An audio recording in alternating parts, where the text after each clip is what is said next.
Fudbaleri Slobode očitali su lekciju Crvenoj zvezdi na našem najvećem stadionu. Predrag Ranđelović sa 2 gola i trener Ljubiša Stamenković sa formacijom 3-6-1 držali su javni fudbalski čas za oko 5000 gledalaca koliko ih se okupilo na stadionu Crvene zvezde.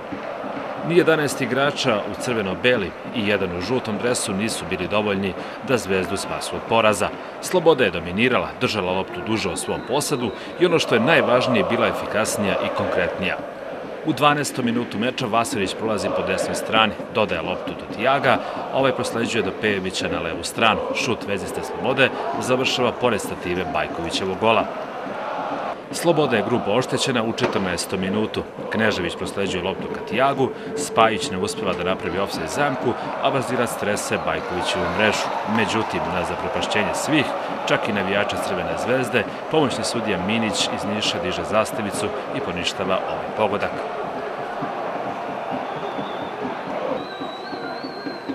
Ali to nije sve. Tijagu u 19. minutu asistira Ranđeloviću, koji rutinski nalazi put do gola. I ovaj pogodak poništen je zbog navodnog ofsajda.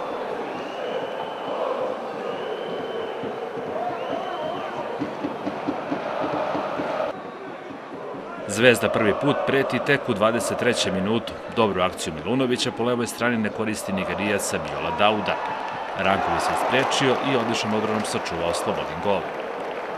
Sloboda stiže do pogotka u 33. minutu. Pejević prolazi po levoj strani, asistira Ranđeloviću, a ovaj lako prosleđuje ovu loptu u zvezdinu mrežu.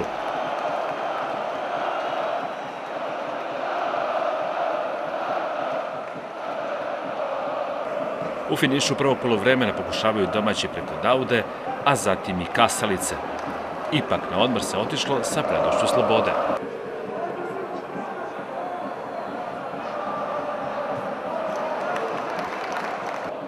Na početku drugog poluvremena Crvena zvezda ima odličnu priliku preko slabog Daude, posle dobrog centaršuta desnog beka Pantića. Uzvraća Krstić u 61. minutu. Njegov šut odlazi preko gola. Rezervista crveno-belih Mihajlović mogao je do gola u 66. minutu. Sa tim se nije složio golman Slobode Dejan Ranković. U 70. minutu svoj šut oprobao je i Filipović. Ono što nije uspeo on, uradio je Ranđelović minut kasnije.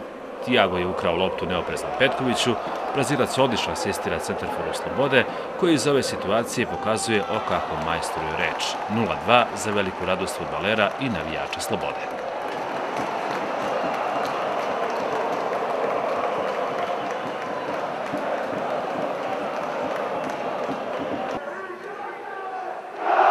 U 74. minutu beležimo i solidan pokušaj Filipovića. U 83. minutu Zvezda dolazi do gola i pored očiglednog prekršaja nad golmanom Slobode. Budrinski je našao put do mreže i tako ostavio ovaj gol na savest sudije Anđelovskog.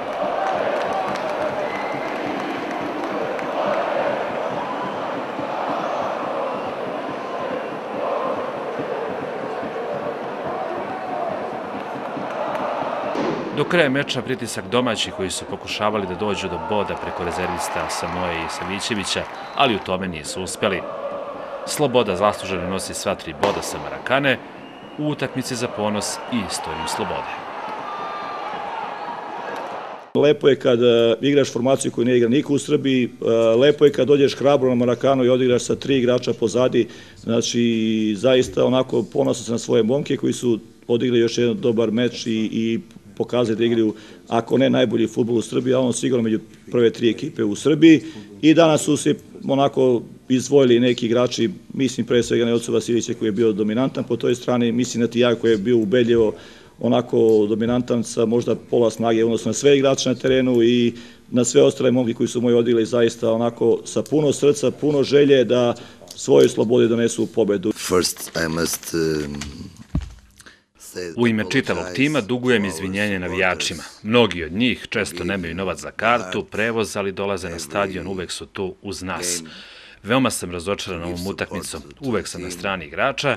Razlog zbog kojeg ne želim da komentarišem utakmicu je izostanak srca, agresivnosti i odgovornosti. Izgubili smo zbog 2 greške.